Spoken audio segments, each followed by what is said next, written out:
तो इस वीडियो में I will move ahead with the chapter 6 जो पेनल्टीज़ के बारे में बात करता है कंपटीशन एक्ट के अंदर। ये चैप्टर इंपॉर्टेंट है क्योंकि इसमें काफ़ी सारी पेनल्टीज़ और हमें अमाउंट को याद रखना है, कितनी पेनल्टी इसमें इम्पोज की जा रही है। तो सेक्शन 42 बात करता है कॉन्ट्रावेंशंस ऑफ ऑर्डर ऑफ कमीशन। तो उसमें जो हमें मेन चीज़ हमें जो याद रखनी है वो ये है कि कंपटीशन कमीशन ने कोई ऑर्डर्स पास करिए, ठीक है, अंडर वेरियस सेक्शन से मैं भी दिखाऊंगा, ऑर्डर्स पास करे और जो एंटरप्राइज थी, सपोज करिए ABC कंपनी थी, वो उसको फॉलो नहीं कर रही है, ठीक है। उन्होंने कहा कि आप एंटी कॉम्पिटिटिव एग्रीमेंट्स को ब्रेक कर दीजिए। उन्होंने कहा कि आप एंटरप्राइज का डिवीज़न कर दीजिए क्योंकि अब्यूज़ ऑफ डोमिनेंट पोजीशन हो रहा है। कोई भी हमने इंटरिम ऑर्डर पास करा सेक्शन 33 के अंदर जो हमने लास्ट वीडियो में पढ़ा था, वो आप फॉलो नहीं कर रहे हैं। तो अब ABC कंपनी पे पेनल्टी इम्पोज करी जाएगी ताकि वो इन चीज़ों को कंप्लाइंस करे, ठीक है। और पेनल्टी कितनी है? पेनल्टी है अब विच में एक्सटेंड टू, देखो ये लिखा, विच में extend to 1 lakh for each day, जब वो नॉन कंप्लाइंस हुई है, और subject to maximum of 10 crore. तो 1 से लेके 10 CR, 1 लाख से 10 CR, ये आपको अमाउंट याद रखनी पड़ेगी फॉर द एग्जाम, ठीक है। अब मैं देख लेता हूँ कौन कौन से सेक्शंस हैं। एक बार इसकी फर्स्ट भी हम पढ़ लेते हैं, इसको भी छोड़ेंगे नहीं हम। The commission may cause an inquiry to be made into compliance of its order और directions made in exercise of the powers under act. तो मैंने बताया अभी कि वो इंक्वायरी भी करा सकता है और कि आपने ये चेक कराने के लिए कि क्या हमारे जो ऑर्डर पास किए गए हैं हमसे, हमारे द्वारा, क्या उसका कंप्लायंस, क्या उसको फॉलो करा जा रहा है, नहीं, ठीक है। ये तो सिंपल बात है, इसमें कुछ भी नहीं। नेक्स्ट आता है कि if any person without reasonable fails to comply with the orders or directions of the commission issued under these sections, he shall be liable to penalty which may extend to, कितनी है, 1 से लेके 1 से 10, 1 lakh for each day subject to 10 crore as the commission में determine. तो जन ये penalty दे रखी है।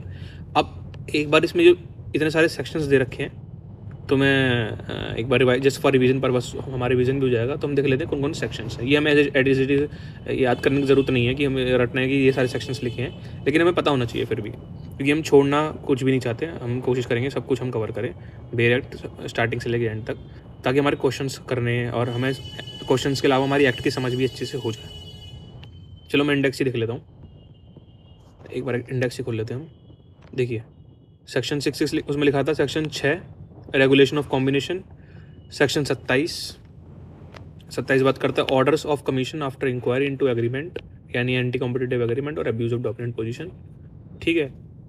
28 किसकी बात करता है? डिवीजन, हमने पढ़ा था division of enterprise enjoying dominant position, हमने पार्ट शायद लास्ट वीडियो में करा था हमने, पार्ट 5 में, कि कोई अगर उन्हें लगता है कॉम्पिटिशन कमीशन को कि कोई भी एंटरप्राइज डोमिनेंट पोजीशन पे है, तो वो कह सकते हैं कि इसको आप डिवीजन करिए ताकि अब्यूज़ ना हो पोजीशन का। फिर सेक्शन उसमें लिखा था 31 orders of commissions on combinations. 32 बात करता है वही हमने बताया था, 32 मैंने याद भी कराया था इसको, कि act taking place outside India but having affect on competition in India. 33 करता है इंटरिम ऑर्डर क्या पास कर सकते हैं, जो टेम्परेरी नेचर के ऑर्डर्स होते हैं। 42 को compensation in case of contravention of order of commission, अभी देखेंगे हम इसको। 43 है penalty for failure to comply with directions of commission and DG, ठीक है। 43A हो गया आपका power to impose penalty for non furnishing of information. 44 हो गया penalty for making false statement और ओमिशन, हम आगे देखेंगे ये वाले, ये हमने करे नहीं अभी। 45 में 45 में हो गया penalty for contravention in relation to furnishing of information. तो कितनी पेनल्टी पड़ी थी हमने? 1 lakh for each day up to 10, 1 से 10, ठीक है। तो if any person without reasonable clause लिखा है वैसे भी डायरेक्ट में, मतलब कोई भी रीजनेबल रीजन के नहीं है उसके पास, and he fails to comply with the order और direction of the commission under, हम सेक्शन से ऊपर देखे, एक्सटेंड टू, ये ध्यान रखना, चाहे आपने डायरेक्ट पे लिख लीजिए, चाहे पॉइंट्स पे कहीं पे नोट कर लीजिए, 1 लाख से लेके मैक्सिमम 10 करोड़ तक, ठीक है। अब देखिए नेक्स्ट सेक्शन आता है, if any person do not comply with the order of direct. अब देखिए सपोज करिए हमने तो पढ़ ली कि जो ऊपर सेक्शंस थे उसको आप कॉम्प्लायंस नहीं करते तो आप 1 लाख से लेके 10 करोड़ तक की पेनल्टी है, ठीक है। यदि वो पर्सन जो हमने अभी पढ़ा 1 लाख से लेके 10 करोड़ की, वो पेनल्टी भी पे नहीं करता, ठीक है, मतलब बिल्कुल ही अड़ जाता है कि वो भी पेनल्टी पे नहीं करता, जो उसको 42 सबसेक्शन 2 में ऑर्डर की गई थी, ठीक है। If any person does not comply with the orders और डायरेक्शंस इशूड और fails to pay the penalty imposed under subsection 2, यानी कि इसमें जो हमने पढ़े अभी, he shall without prejudice to section 39, ये बताऊंगा मैं क्या है अभी, he shall be punishable with up to, अब देखिए जेल भेजेंगे उसको, अप टू 3 years, और लिखा है यहाँ पे अप टू 25 करोड़ और बोथ एज द CM। देखिए यहाँ पे उसका ये क्रिमिनल लाइबिलिटी आ गई है ना उसके, तो यहाँ पे चीफ मेट्रोपोलिटन मजिस्ट्रेट दिल्ली लिखा है यहाँ पे, इनके पास जुरिडिक्शन है, he is the court which will hear this matter. तो अब मैं क्या बताया, मैंने ये बताया कि कोई व्यक्ति है, उसने एक ऑर्डर्स वगैरह जो हमने पढ़े, नंबर ऑफ सेक्शंस काफ़ी सारे थे, वो अगर कंप्लाई नहीं करता तो कितनी थी, 1 लाख से लेके 10 CR। लेकिन वो व्यक्ति ये भी नहीं करता, जो 1 लाख से 10 CR वाली पेनल्टी थी वो भी नहीं मानता, तो कहते हैं कि तो कंपटीशन कमीशन कंपटीशन एक्ट के अंदर जो दूसरी पेनल्टी है कि भैया तुम जेल ही जाओ सीधा, तुम बातें नहीं मानते, और पेनल्टी कितनी बढ़ जाएगी अब तो 25 CR या बोथ, ठीक है, या तो ये या दोनों। और who is the which is the judicial authority, chief metropolitan magistrate Delhi, ठीक है भाई। सेक्शन 42 में क्या क्या जाना, इतना टाइम दिया हमने सेक्शन में, 1 लाख से 10 CR, ये भी नहीं पे करता या कोई और डायरेक्शंस भी फॉलो नहीं करता, तो कितने आपके 3 year या 25 CR या बोथ, अप टू 25 है मैक्सिमम, ठीक है। Who is the which is the court, CMM Delhi. और CM दिल्ली जो कॉग्निजेंस लेंगे इसका, इस ऑफेंस को कॉग्निजेंस लेंगे, तो उसके लिए आपको he will CMM will take cognizance of this offense only upon complaint by CCI, ठीक है।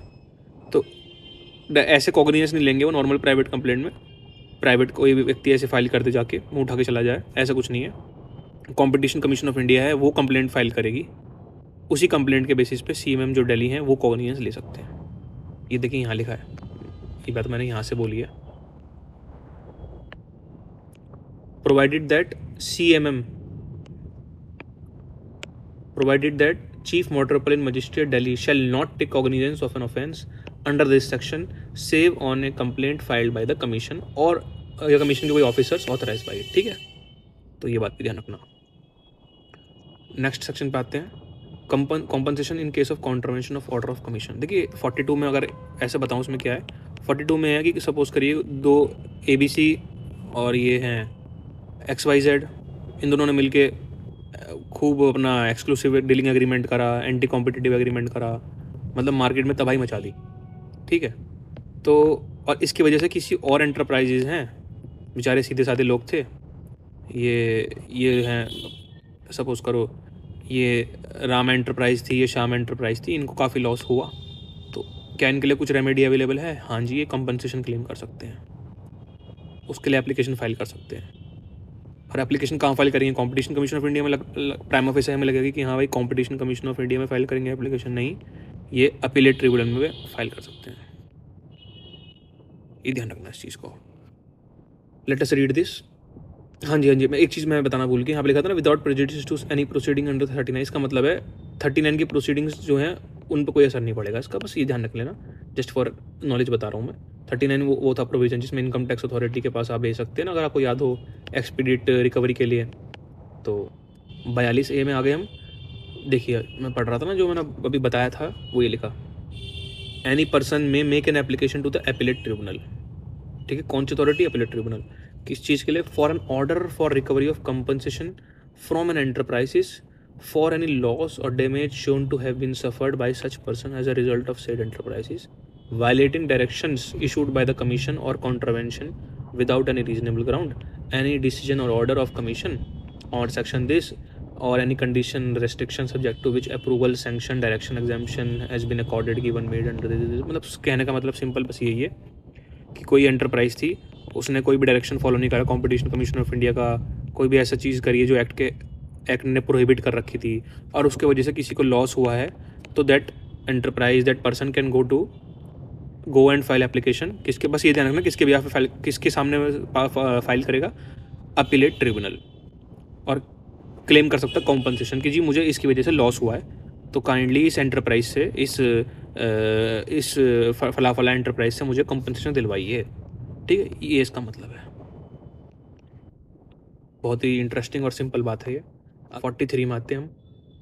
Any person fails to comply with directions given by commission under this और डायरेक्शंस वाइल दिस। देखो मैं पहले समझा देता हूँ सेक्शन में क्या है। 43 अगर आपको याद हो 36 2 और 4 जो थे वो इसके सेक्शन से ये थे कि कॉम्पिटिशन कमीशन के पास एक तो पावर्स हैं एज पर CPC, लाइक वो मैंने बताया था कि it can summon any person, it can call record evidences, it can ask to produce, अब डॉक्यूमेंट प्रोड्यूस करिए, सपोज करिए बैंक अकाउंट्स बुक डालिए, अपनी पासबुक प्रोड्यूस करिए, लेजर बुक प्रोड्यूस करिए, कोई एग्रीमेंट उन्होंने आपने एंटर कराया तो वो हमारे सामने प्रोड्यूस करिए ताकि हम अच्छे से इंक्वायरी कर सकें।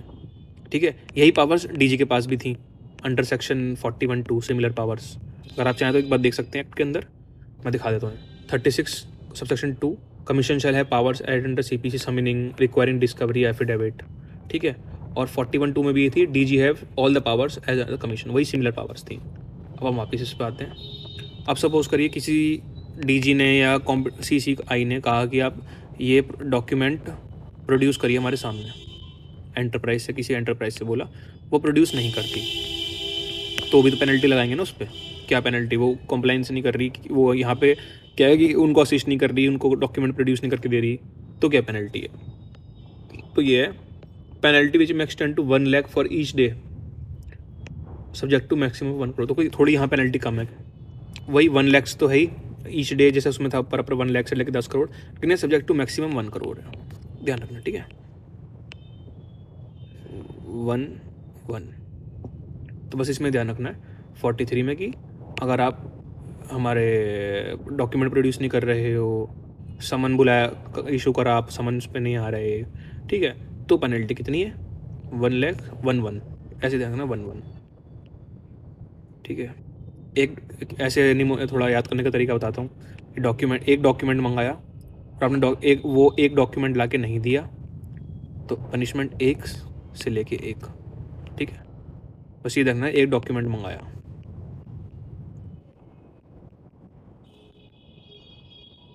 ठीक है, तो इससे हम उसको याद रख सकते हैं 43 में। 43A power to impose penalty for non furnishing of information combinations. ये कॉम्बिनेशंस वाला है, इसमें हम बाद में भी कर सकते हैं वैसे। अगर बस रीड करना तो देख लीजिए इसमें थोड़ी पेनल्टी कितनी है। पेनल्टी विच में extend to 1% of total turnover assets of the value of transactions refer to in this whichever is higher. Combination case में थोड़ी ज़्यादा पेनल्टी लगती है, बाकी कॉम्बिनेशन हम एक वीडियो में छोटी 15-20 मिनट की वीडियो बनेगी, उसमें सब कॉम्बिनेशन वाले सेक्शंस कवर हो जाएंगे। तो let us do it for leave it for the further videos. अब देखिए, penalty for making false statement omission to furnish material information. देखिए, बच नहीं सकते इस एक्ट में किसी से भी। अब देखिए, एंटरप्राइज है, ABC कंपनी है ना, उससे कहा गया कि भाई आप डॉक्यूमेंट प्रोड्यूस करो, हमें इंक्वायरी में कुछ हेल्प लेनी है उस डॉक्यूमेंट से, हमें चाहिए कुछ असिस्टेंस चाहिए। अब अपने डॉक्यूमेंट तो प्रोड्यूस कर दिया, ठीक है, डॉक्यूमेंट प्रोड्यूस नहीं करते तो क्या पेनल्टी होती? एक डॉक्यूमेंट मंगाया, कितनी होती? 1 से लेके 1, 1 लाख से 1 करोड़, किसमें? 43 में जो भी पड़ा। लेकिन हम डॉक्यूमेंट प्रोड्यूस भी कर दिया, लेकिन फॉल्स डॉक्यूमेंट प्रोड्यूस कर दिया, झूठा दस्तावेज प्रोड्यूस कर दिया। अब कितनी पेनल्टी है? तो if any person being a party to combination, ये कॉम्बिनेशन की केसेस में, सॉरी ये थोड़ा मैं क्लैरिफाई कर दूं, 44 वाला, makes a statement which is false और omits to make any particular, मतलब अगर झूठा प्रोड्यूस करता है या जो उससे मंगा गया वो भी प्रोड्यूस नहीं करता, ओमिट्स कर देता है कि ताकि वो बच जाए, अपने आप को सेव गार्ड कर सके। कितनी पेनल्टी? 50 लाख 5 करोड़, 50 लाख 5 CR। बस अभी ध्यान रखना इस चीज़ को, कॉम्बिनेशन से रिलेटेड है भी, ठीक है भाई। जिसमें बस अपने बस एक बार याद, इस पर ऐसा नहीं कि स्ट्रेस डालना कि अभी याद ही करना है, बस अपने सबकॉन्शियस माइंड में let us keep cementing it.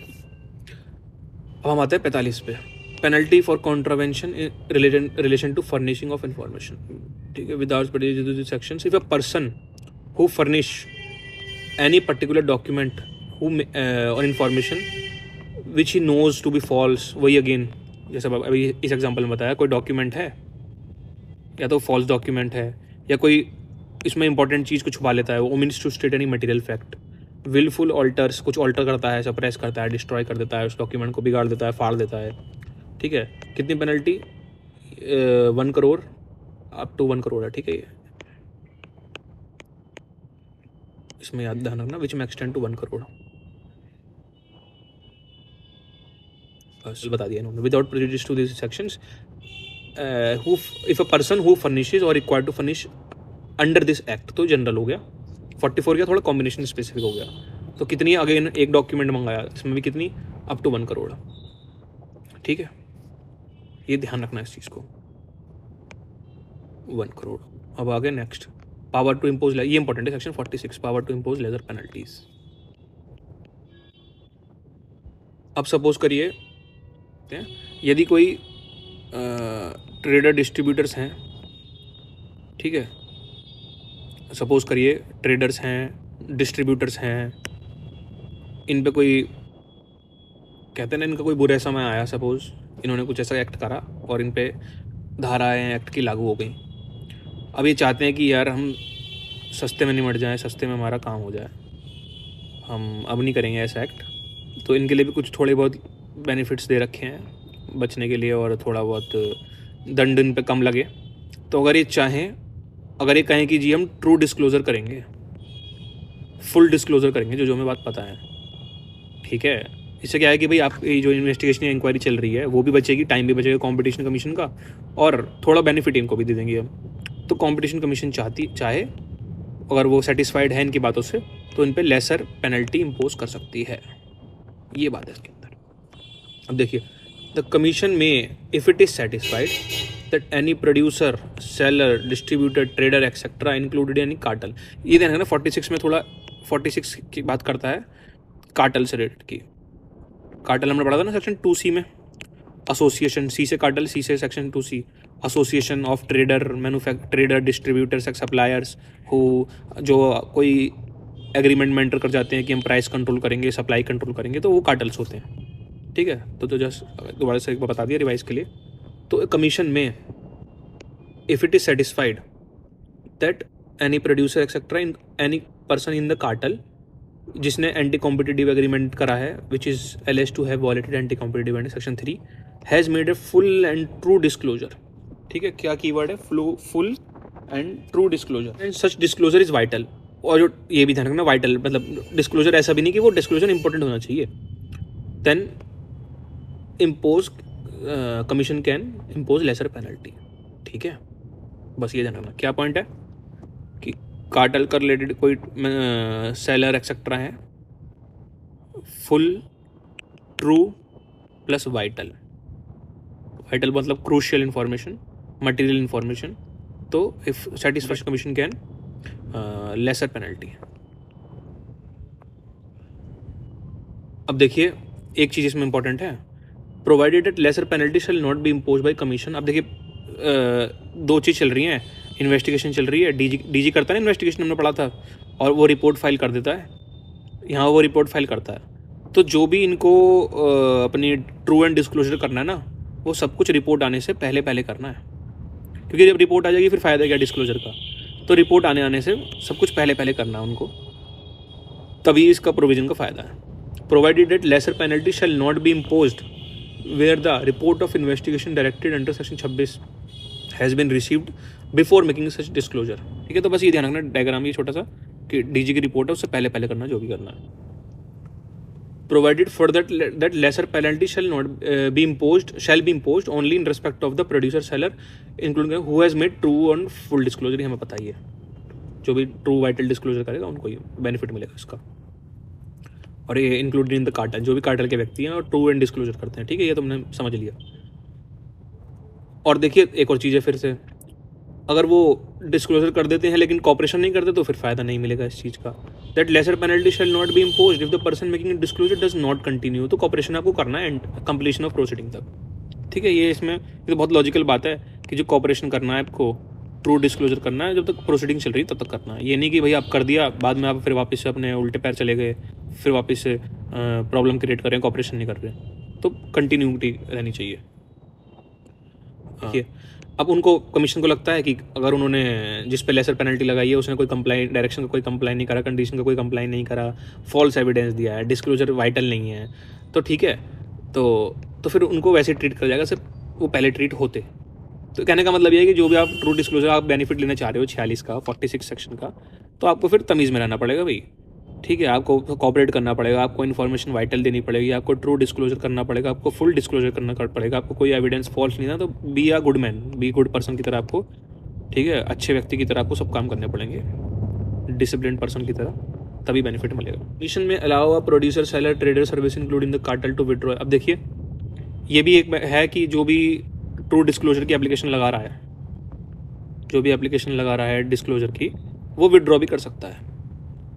तो ये इसमें लिखे है। देखिए विड्रॉ जब कर सकता है कि उसको लगता है कि इसमें कुछ कमी है, या वो चाहता है कि नहीं मुझे नहीं इन्फॉर्मेशन देनी है, आपको जो करना है आप अपने हिसाब से करिए, तो वो विड्रॉ की पावर्स भी हैं। कमीशन में विड्रॉ का ऑप्शन भी है। कमीशन में allow a producer seller etcetera included in cartel to withdraw its application for lesser penalty, ठीक है। बस ये वाली बात है। तो क्वेश्चन अगर है कि हाँ क्या वो विड्रॉ कर सकता है या एक बार फाइल कर दिया एप्लीकेशन, तो हाँ जी कर सकता है बिल्कुल। अब देखिए DG and the commission shall B, अब देखिए जो भी आपने ट्रू डिस्क्लोजर करा है तो इट कैन बी, वो किस लिए आप यूज़ कर रहे हैं, ताकि आपको इंक्वायरी में इन्वेस्टिगेशन में असिस्टेंस मिले, ऑर्डर पास करने में हेल्प मिले, तो आप you can use it as evidence also.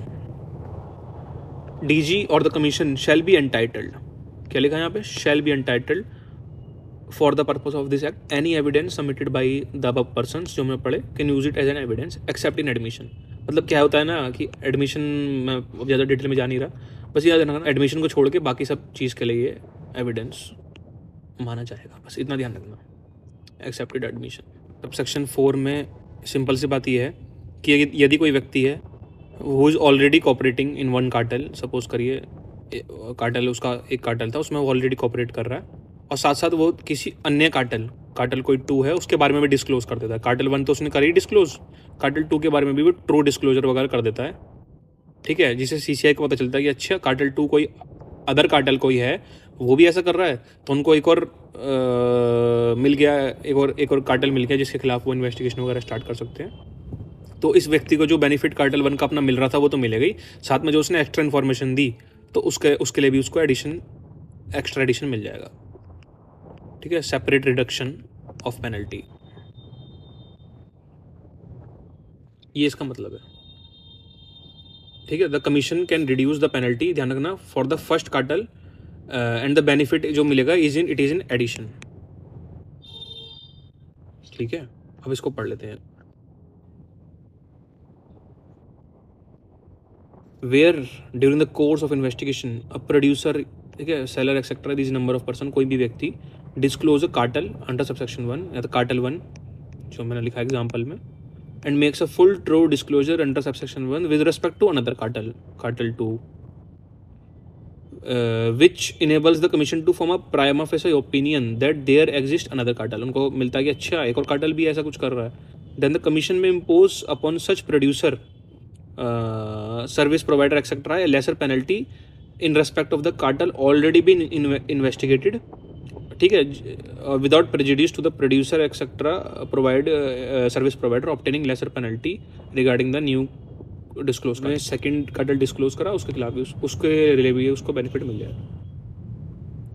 Prejudice to the producer seller provider service provider obtaining lesser penalty under regarding the new disclose cartel, मतलब जो कार्टेल 2 के व्यक्ति होंगे क्या उनको बेनिफिट नहीं मिलेगा इस सेक्शन का। मैंने बताया कि एक व्यक्ति है उसने कार्टेल 1 जो चल रहा था वो तो करा ही करा, साथ में कोई अन्य कार्टेल भी उसने डिस्क्लोज कर दिया, ठीक है, जिससे वो बेनिफिट ले सकता है।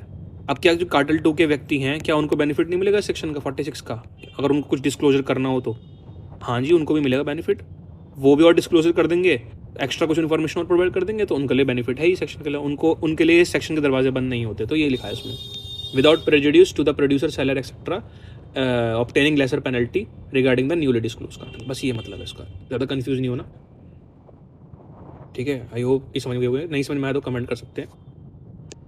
कोई भी जो आप पेनल्टी वगैरह आपके पास आएंगी, कोई भी आपके पास सम आप रिसीव करेंगे, कहाँ जाएगा, सब CFI के अंदर, कंसोलिडेटेड फंड ऑफ इंडिया के अंदर। All sums realise by way of penalty cost etcetera shall be credited to CFI। अब देखिए कंपनीज का केस आ गया, मैंने जब PCA पढ़ाया था प्रिवेंशन ऑफ करप्शन, उसमें भी हमने पढ़ा था कॉर्पोरेट लायबिलिटी, जब हम नेगोशिएबल इंस्ट्रूमेंट पढ़ते हैं उसमें भी कॉर्पोरेट लायबिलिटी आता है, जब हम CRPC पढ़ते हैं उसमें भी पढ़ते हैं हम सेक्शन की when companies the accuse person, तो क्या प्रोसेस चलता है। तो अब कंपनीज के केस में देखो जनरल रूल मैं बता देता हूँ, आप कोई भी एक्ट को पढ़ लेना, 99% आपको यही एक ही चीज़ें लिखी मिलेंगी, आपको ये सिमिलर चीज़ें। कंपनीज केस में 2 चीज़ें होती हैं कि ड्यू डिलिजेंस देखते हैं कि क्या जो, और देखते हैं कि क्या जो उसके डायरेक्टर्स हैं, जो कंपनी के मैनेजर वगैरह हैं, जो भी ऑथोरिटेटिव पर्सन्स हैं, क्या जो भी एक्ट हुआ है, ठीक है, जो भी कोई कंडक्ट हुआ है, कोई भी गलत काम हुआ है, क्या वो उनकी मिलीभगत से हुआ है, यानी कि क्या उनकी कन्नेवेंस से हुआ है, क्या उनकी नॉलेज में रखते हुए सब कुछ चीज़ हुई हैं, या तो ये पॉइंट होता है। एक इफ आपको पार्ट मिलेगा लिखा हुआ, अगर ऐसा है तो फिर उनकी पेनल्टी भी बढ़ जाती है और पेनल्टी के लिए वो लायबल होते हैं। दूसरा, क्या ड्यू डिलीजेंस उन्होंने ऑब्जर्व करा है तो ये उनको बेनिफिट मिल जाता है और डिफेंस मिल जाता है, ठीक है। और ये भी देखा जाता है कि कंपनी के इंचार्ज में कौन था जब ये सब एक्ट चल रहे थे, किसको हम लाइबिलिटी बिठाएंगे। जो भी कंपनी के इंचार्ज में हुआ जिस वक्त ये एक्ट हुआ और जब ये सब चीज़ चल रही हैं, तो who was in charge of the company, ठीक है। तो ये सब चीज़ें होती हैं, 3-4 पॉइंट जो हमें कंपनी के केस में देखने पड़ते हैं। ड्यू डिलीजेंस क्लॉज कह रहा हूँ, ड्यू डिलीजेंस, कन्वेंस नॉलेज, या person in charge of the company. देखिए, where a person committing contravention of any of the provision of this act, और एनी डायरेक्शन, और मतलब कुछ भी वो वायलेट करता है इस एक्ट के अकॉर्डिंग, और वो व्यक्ति वो पर्सन इज अ कंपनी, ठीक है। पर्सन, आर्टिफिशियल पर्सन, वो कंपनी है। एवरी पर्सन हु, मैंने बताया था ना, who at the time of contravention was in charge. जब ये एक्ट हुआ, कौन कौन उस कंपनी में इंचार्ज था। वो कंपनी खुद तो एक आर्टिफिशियल पर्सन है ना, उसके कोई सर पैर तो है नहीं। तो and who was responsible to the company for the conduct of business as well as the company shall be deemed to be in the contravention of act. ये ध्यान रखना, as well as the company word, ये आप negotiable instrument के section 141 में पढ़ेंगे, वहाँ पे भी आपको सिमिलर चीज़ देखने को मिलेगी।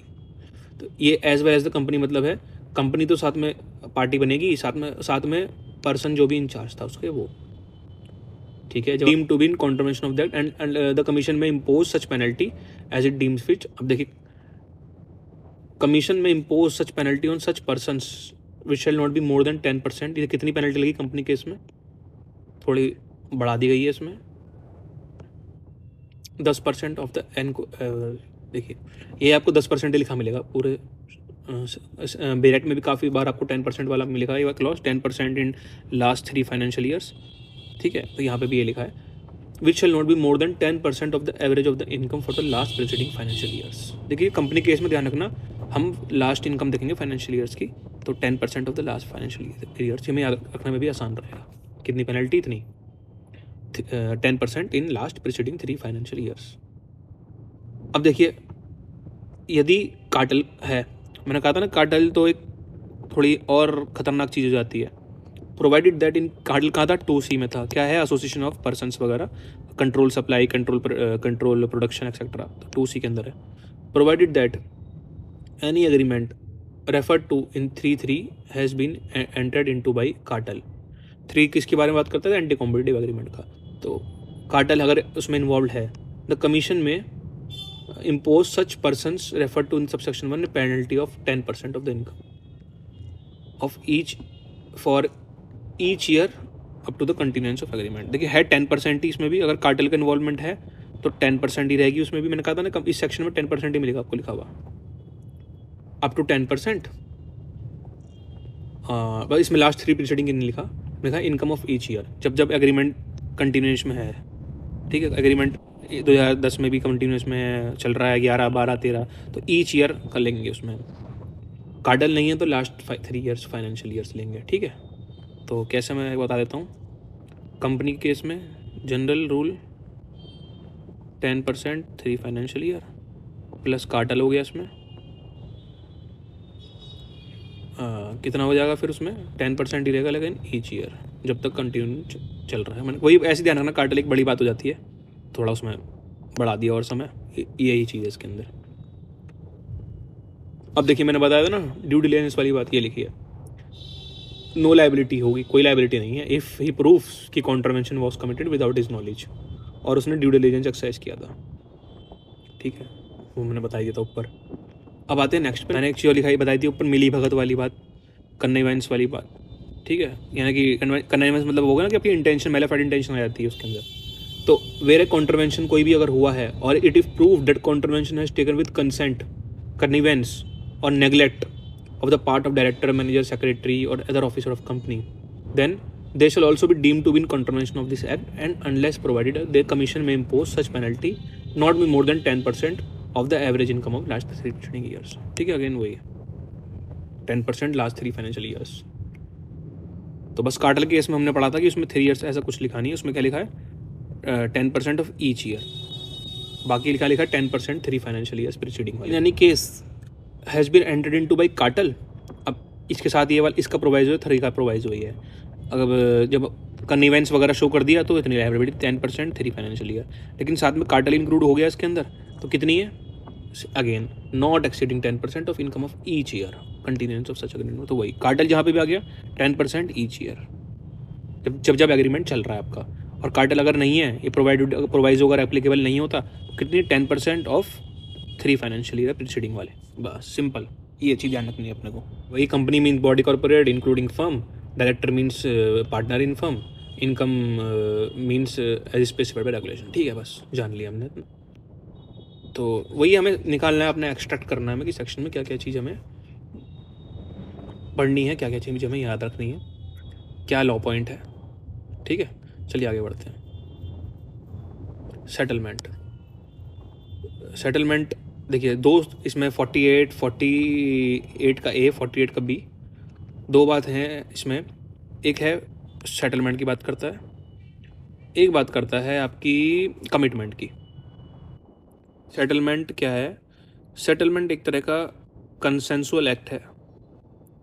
इसमें क्या है कि जो एंटरप्राइज है वो कंपटीशन कमीशन के सामने अपनी बात रख सकती है और कह सकती है कि हाँ जी हम अब ऐसे नहीं कुछ करेंगे, और अपना प्रपोजल रख सकती है सामने, और कि रेगुलेशन को फिर से वायलेट नहीं करेंगे।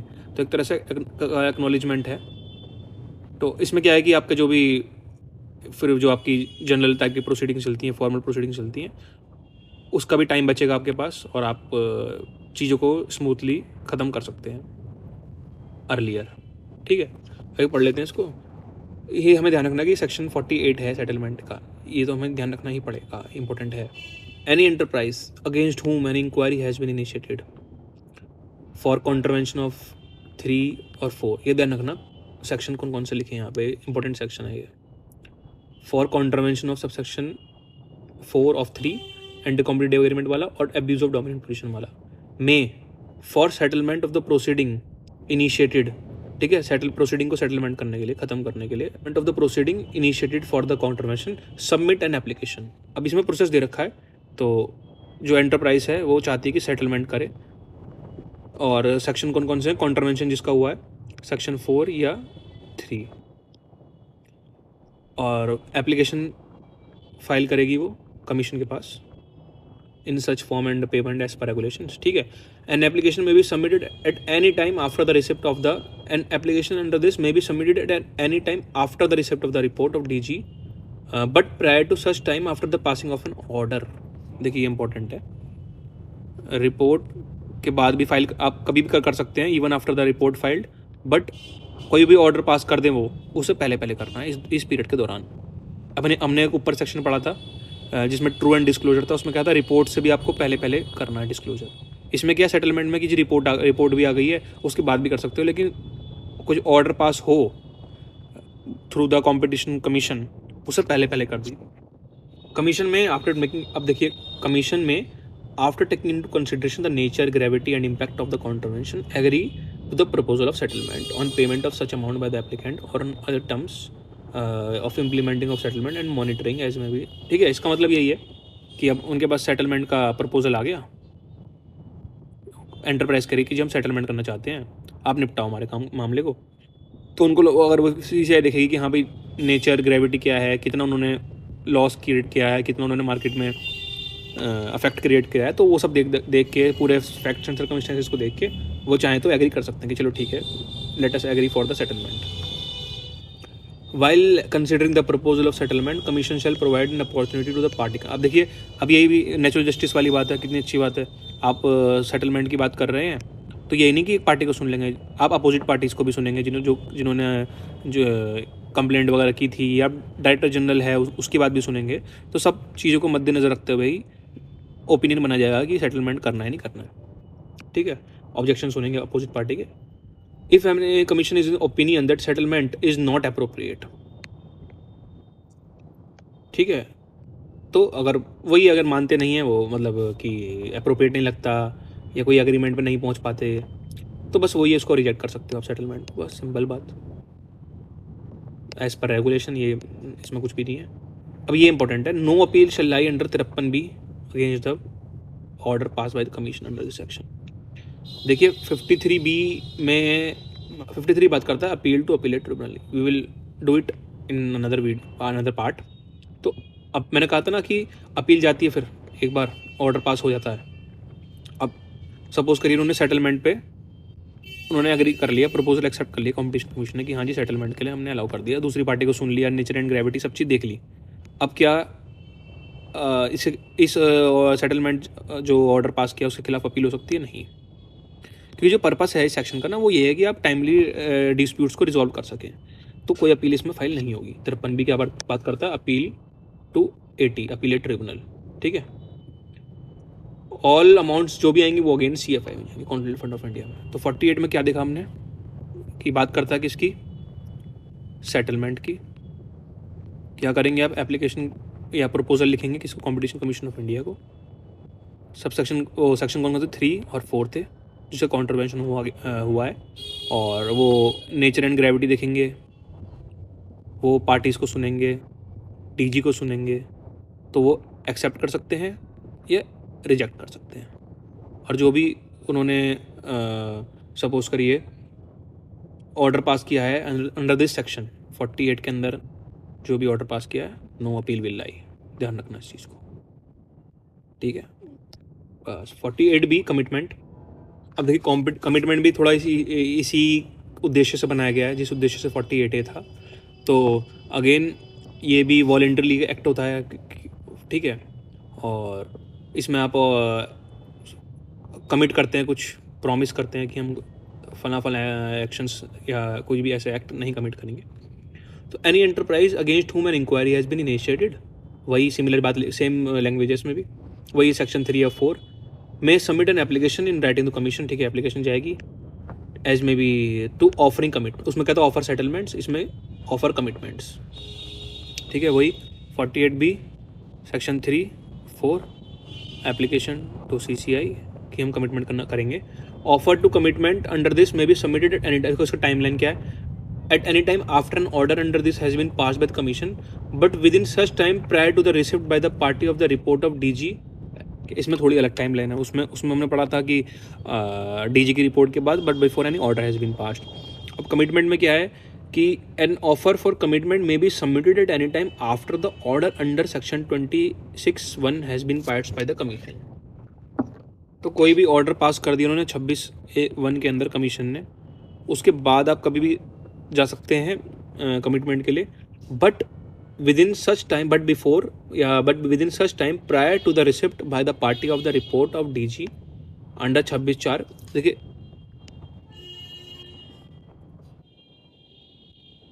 DG की जो रिपोर्ट की रिसिप्ट आएगी उससे पहले आपको इस टाइम आपको जो भी कमिटमेंट का अपना प्रपोजल रखना है, सामने ऑफर करना है, आप रख सकते हैं, ठीक है।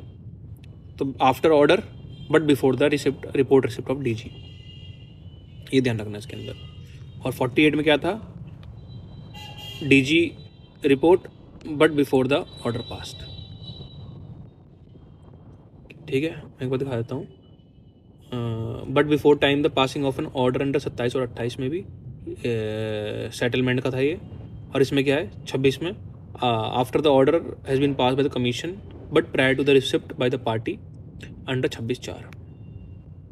ये टाइम लाइन आपको ध्यान रखनी पड़ेगी, क्वेश्चन यहाँ से बन सकता है कि इसमें भी nature gravity impact of the contravention of propose commission देखेंगे कि क्या नेचर एंड ग्रेविटी है, वही सिमिलर बात लिखी है 48 और 48B में, बस टाइम लाइन का डिफरेंस है यहाँ पे। और आपको अपॉर्चुनिटी दी जाएगी दूसरी पार्टीज़ को, DG को सुना जाएगा, ठीक है। अगर उनको लगता है नॉट अप्रोप्रिएट है तो वो उसको रिजेक्ट भी कर सकते हैं, और अगेन इसमें भी कोई अपील फाइल नहीं होगी। तो 48A 48B में कोई भी ऑर्डर पास किया गया तो कोई भी अपील टू अपीलेट ट्रिब्यूनल, कोई भी अपील फाइल नहीं होगी, ध्यान रखना इस चीज़ का। दोनों की टाइमलाइन ध्यान रखना, और हाँ बस यही है इसमें मेन ध्यान रखने की चीज़। और देखिए रिवोकेशन की बात है इसमें कि if any application fails to comply with, वही अगर आप कुछ भी ऑर्डर का फेल करोगे तो फिर आपसे वो पावर, वो आपके बेनिफिट्स ले ली जाएंगे वापस। If applicant fails to comply with the order pass under settlement या कमिटमेंट, और it comes to the notice of the commission that the applicant has not made a full and true disclosure, कोई material change है तो order can be revoked and may be withdrawn, और and such enterprise shall be liable to pay legal cost. ठीक है, जो भी fees वगैरह हो गई, एडवोकेट्स फीस हो गई, या कुछ भी लीगल फीस आई वो आप पे करेंगे, जो कमीशन के थ्रू भी लीगल कॉस्ट इनकर कर गई है वो पे करेंगे आप, विच में एक्सटेंड टू ₹1 करोड़। हम कमीशन में रीस्टोर द इंक्वायरी, वही होगा। देखो जब भी कुछ बेनिफिट लेंगे, हमने ऊपर भी पढ़ा, तो वापस से जैसे पहले आप जो आपकी ओरिजिनल सिचुएशन थी सब कुछ वैसे चलेगा। और इसमें पेनल्टी भी, आपने टाइम इतना वेस्ट करा, कॉस्ट इनकर हुई है कितनी, अप टू 1 करोड़ आप उसमें कॉस्ट उससे रिकवर करवा सकते हैं। पेनल्टी जो भी है वो आपके अप टू 1 करोड़। ठीक है, ये ध्यान रखना इस चीज़ को।